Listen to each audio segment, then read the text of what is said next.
केंद्रीय बजट को लेकर लुधियाना की इंडस्ट्री की मिली जुली प्रतिक्रिया आई है, जहां साइकिल और ऑटो पार्ट्स इंडस्ट्री ने इस बजट को काफी हद तक ठीक बताया है। वहीं टेक्सटाइल इंडस्ट्री वाले बजट से नाखुश दिख रहे हैं।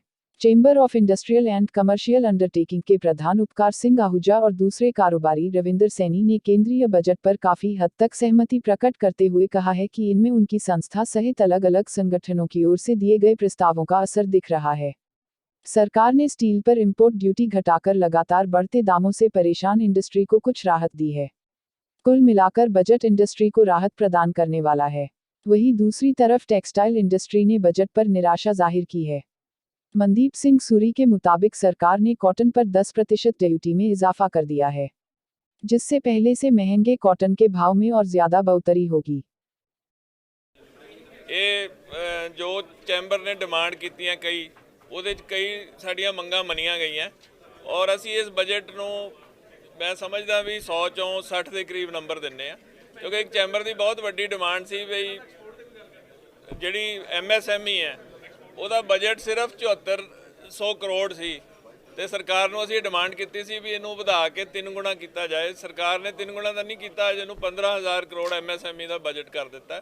ਔਰ ਜੋ ਕਿ ਅਸੀਂ डिमांड ਕਰਦੇ ਸੀ ਕਿ ਇੰਡਸਟਰੀ ਨੂੰ ਘੱਟ ਰੇਟ ਤੇ ਘੱਟ ਵਿਆਜ ਤੇ ਮਸ਼ੀਨਰੀ ਲਈ ਲੋਨ ਮਿਲਣ ਔਰ ਜਿੰਨੀਆਂ ਵੀ ਸਰਕਾਰ ਦੀਆਂ ਸਕੀਮਾਂ ਬੰਦ ਪਈਆਂ ਸੀ MSME ਡਿਪਾਰਟਮੈਂਟ ਦੀਆਂ ਉਹ ਇਹਦੇ ਨਾਲ ਚੱਲ ਸਕਣਗੀਆਂ। ਇਸ ਤੋਂ ਇਲਾਵਾ ਸਟੀਲ ਇੱਕ ਬੜਾ ਵੱਡਾ ਪਖਦਾ ਮੁੱਦਾ ਹੈ। स्टील के रेट बहुत ज़्यादा बढ़ गए हैं पिछले 6 महीने दे विच। सरकार ने जी स्टील ते इंपोर्ट ड्यूटी घट कर दी है और ये स्टील स्क्रैप ते भी ड्यूटी घट कर दी है। ये स्टील के रेट डाउन आएंगे। एक तीसरा बहुत वड्डा मुद्दा है जिहड़ा वर्कर हाउसिंग का, वो सरकार ने उहदे जे कोई वर्करस है जिहड़े वो बड़े खराब हालत घरां च रहिंदे है और जे कोई लो कॉस्ट हाउस बना के रेंट ते देगा, क्योंकि बजट दीयां डिटेल्स आनी है but we assumed from the speech of honourable finance minister कि वो जे कोई घर बना के देगा तो वो जोड़ा टैक्स एग्जम्पशन मिलेगी या घट टैक्स पाएगा।